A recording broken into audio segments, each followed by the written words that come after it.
Bonjour, nous tentons de concevoir un respirateur artificiel dont le but n'est pas de concurrencer les systèmes existants, mais de disposer d'un modèle réalisable à partir de matériel facilement disponible, y compris en temps de crise, et d'une imprimante 3D. Il s'agit de la version 1 sur laquelle nous avons identifié quelques défauts, mais nous avons besoin d'aide d'un professionnel pour pouvoir nous aider à améliorer le système. Pour ce qui est du fonctionnement, alors il dispose d'un mode auto et d'un mode VNI, et une molette de réglage permet de passer des différents modes aux différents réglages. Alors pour ce qui est du fonctionnement, on arrive à avoir quelque chose qui fonctionne plutôt bien. On fonctionne sur un mannequin de secourisme. Si on regarde les pressions, on a bien la phase de montée. Par contre, la phase plateau à ce niveau-là est pas très bien respectée. C'est principalement dû à un problème d'étanchéité au niveau des yeux du mannequin parce qu'à des endroits, il est mou. Pour ce qui est des réglages, on peut faire les réglages en fonctionnement ou hors fonctionnement. On peut modifier I sur E, on peut modifier le nombre de respirations par minute, le temps d'insufflation. Alors sur cette version 1, nous n'avons pas de débitmètre, mais sur la version 2, nous serons capables de mesurer le débit. Pour ce qui est du mode VNI, donc on peut le faire fonctionner grâce au capteur de pression que j'ai sur le masque. Je peux détecter quand le patient a besoin de respirer et lui envoyer le reste. Alors il faut que je le démarre évidemment.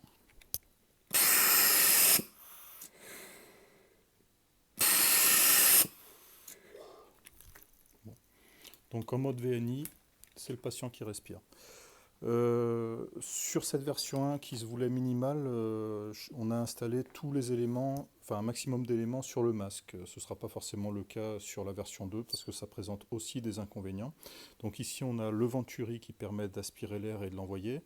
On a le clapet de sortie avec un servot qui permet de fermer la valve et on a un capteur de pression. Pour ce qui est du système, on a la partie électronique qui se fait par des modules Arduino, des modules qui se trouvent assez facilement. Le microcontrôleur coûte entre 20 et 30 euros sur cette version, qui est une version évoluée. On peut trouver des versions beaucoup moins chères. L'objectif, c'était de mettre un maximum de choses dans une boîte étanche. Je n'ai pas mis les joints pour l'instant, mais la boîte peut être étanche. Pour ce qui est des sorties, on peut boucher tout ça de façon à ce que ce soit étanche.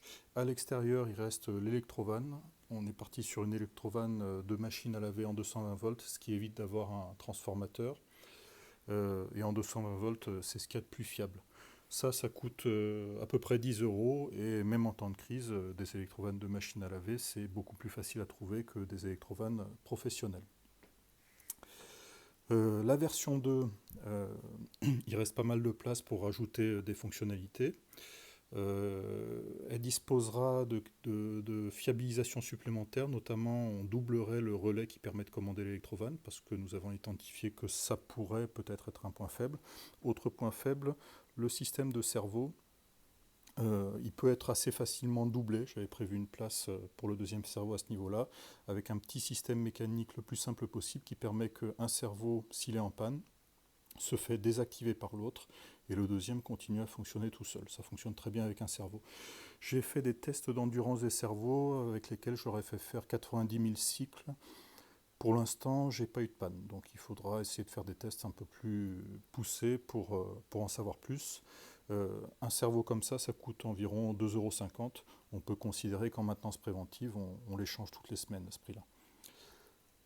Sur la version 2, on mettrait beaucoup moins de choses sur le masque parce qu'on s'est rendu compte que c'était un handicap. Donc on peut tout à fait déporter cette partie-là à ce niveau-là, ainsi que le clapet de sortie sur lequel nous avons l'intention de mettre un débitmètre d'air pour pouvoir sortir aussi des valeurs de débit. Voilà, je crois que j'ai fait à peu près le tour. Il y a probablement pas mal de choses à dire là-dessus. Si vous aviez la gentillesse de nous aider, de nous donner des conseils, de nous dire ce qui va pas, ça nous aiderait beaucoup. Bonne journée.